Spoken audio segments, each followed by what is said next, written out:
Fired up for this one. It's Benjamin Solak of ESPN. We've been waiting all week to talk to him, breaking down the Mike LaFleur hiring. Your initial reaction for the Cardinals? So, I mean, like, it's tough to get all the way there, right? We've done a lot of Rams retreads. We've done a lot of McVay assistants. We saw LaFleur offense with the Jets, and obviously that was with Zach Wilson, and that never panned out. And so you wonder, okay, does Mike have a lot more in his bag that they just never got to because of Zach? But like I said, we've done a lot of these retreads now out of this coaching tree. League's defenses have really learned how to adjust to this defense. You see that now with the Super Bowl, Mike McDonald. And so there's no reason to be, poo-pooing it. He's a good offensive mind. He's been in the right systems with Kyle and Sean in the past, so that's exciting. But it's hard to be like, Clint Kubiak was the guy. Clint Kubiak was the innovator. He's the one who kind of felt like he was on the edge, and obviously the Cardinals missed out.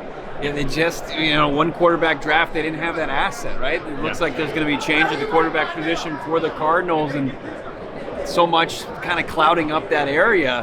What's the most important thing to maybe prop up a coach like Mike LaFleur going into year one? So I think that you want to have a long-term view and you want to have patience because of the nature of this 2026 quarterback class, which is Fernando Mendoza and pretty much nothing else, relative to a 2027 quarterback class that we expect to be really strong. And it's important to say that, like, a lot of times in the draft process, you hear from people, next year's quarterback class, next year's quarterback class. And I really try not to be that guy because we always make it up in theory and doesn't happen in practice. Right. This is one of the legitimate ones, right? I remember sitting there in 23 looking at the 24 class and being like, all right, Caleb, Drake, like this is going to be a group. It's the same thing with 27 in terms of the guys coming out. And so you're going to want to exercise patience. You have good offensive building blocks there. You have a Paris Johnson, you have a Trey McBride, you have a Michael Wilson. Like, this is not, a unit that's bereft of talent. So if you build up around quarterback, you have patience through year one, then you expect to be strong in that position in 27. So we expect Kyler Murray to be cut or traded by the end of the month. Yeah. Two-parter. Where is the best, most realistic spot for him? And on the flip side, like, what do the Cardinals do at that position this year? So I think the second question is the easier one to answer, which is that you run a veteran retread. And, are you going to get thrilled about a veteran retread? Is it everybody excited Jacoby Brissett's back? Probably not. Yeah. But you need to be a patient team at this point. This is just not, it was not a offseason with a ton of great coaching candidates, and it's not an offseason with a ton of good quarterback candidates. So the 1 year rebound and reload, right? You think about what Mike Vrabel was to these Patriots or Sam Darnold to these Seahawks. That's just not really available, we see in this class. And so, number one, I think you're a veteran retread, and there's Jacoby, there's the potential Mac Jones trade. You can get involved in the Malik Willis market if you want.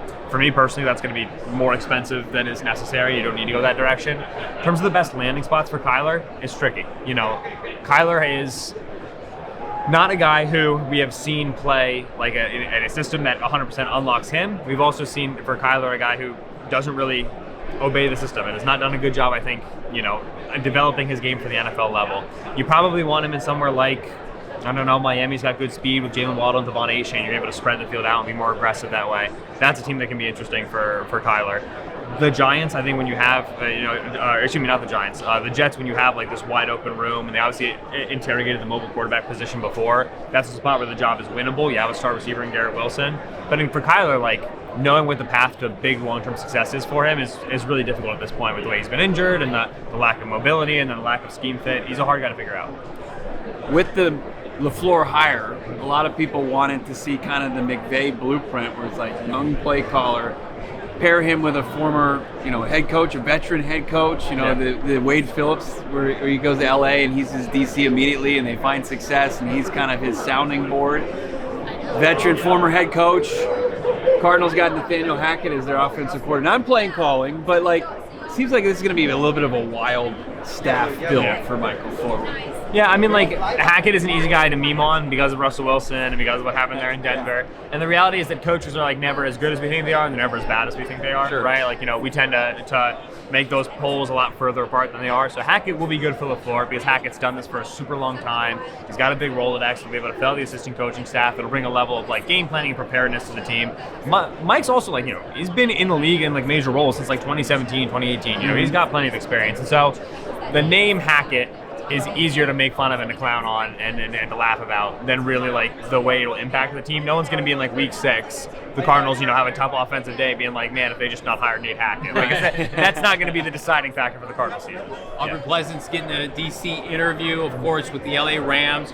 kind of hire would they get in Pleasant should they bring him on? Yeah, I like Pleasant quite a bit. Pleasant's the guy who's been in this McVay-Shanahan orbit on the defensive side of the ball for a long time. He had time in Detroit, he had time in Green Bay, he was in Washington, now obviously with the Rams, with McVay there and with Chris Shula. Pleasant's just a guy who's in the modern thought of how defensive backs should play, about playing with these blanket structures, and obviously Arizona had some of that with Gannon, but Gannon was really like, 3 safeties, like, light boxes, and it's like really cutting edge. Pleasant's more so, in the mainstream in terms of where defense is going, and is an absolute firebrand of a guy, right? Like, there's the players who play for Aubrey Pleasant really like spending time with him and being coached by him. And so he's a guy who's been around defensive coordinator conversations and kind of been a guy in waiting for a long time.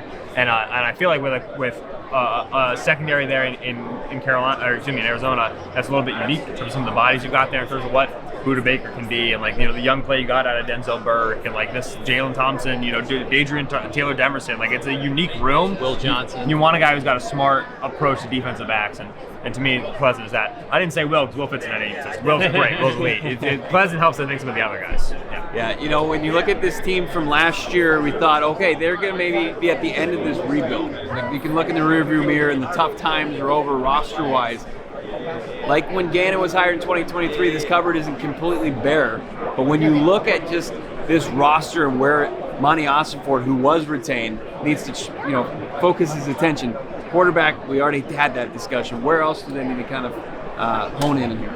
I think the offensive line has experienced some extensions and experienced some signings and some free agent work and some draft work, and just in general has not been punching the way you hope they would punch. Now, there are obviously injuries this season that impacted that to a degree, but to me the quickest path to like a big discrete leap in quality of offensive play is when you see these lines get a lot better, right? Seattle is a good example of it. They went from like really bad to like league average, and the offense just explodes because there's just fewer sacks and fewer pressures, the way that impacts the game.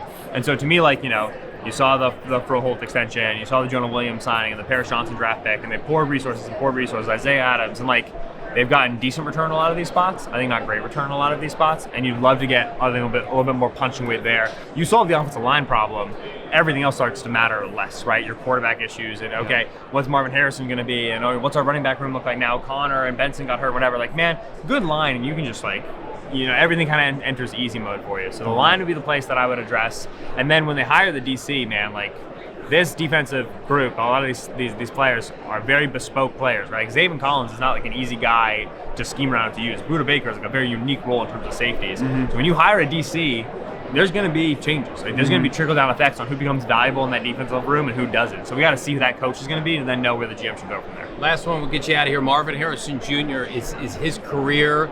Does he get a restart with Mike LaFleur, in your opinion? I'll be interested to see. I think that the Cardinals would be wise to check out the trade market and see if there's a sell-high moment for Marvin Harrison, simply because it very much feels like there's an enormous disconnect between him and what the organization's wanted from him. Now you're going to get a new, like you said, coaching staff here, Mike LaFleur, but this is also a system and an offense that likes for its receivers to be multiple, line up at a variety of positions, and do a variety of things. And the thing with Marvin Harrison right now is just he has not been comfortable lining up at different spots, doing different things, having these different roles, right? And you wonder about the mental attachment to that and the ability to put forth that work and to learn all those responsibilities and so on and so forth. And so to me, like, I would, given the fact he spent the 4th overall pick on him and he's got such a nice high ceiling as a talent, I would love to keep him and have Mike reawaken something in him. But I also, if I'm Monty Ossenford and I'm doing my job, I'm seeing where the league is looking at Harrison Jr. right now, and if there's an opportunity to get out and get a future decent pick, then I'm maybe taking that as well. It's unbelievable insight from our guy Benjamin Solak. Check out his work, ESPN, ESPN.com.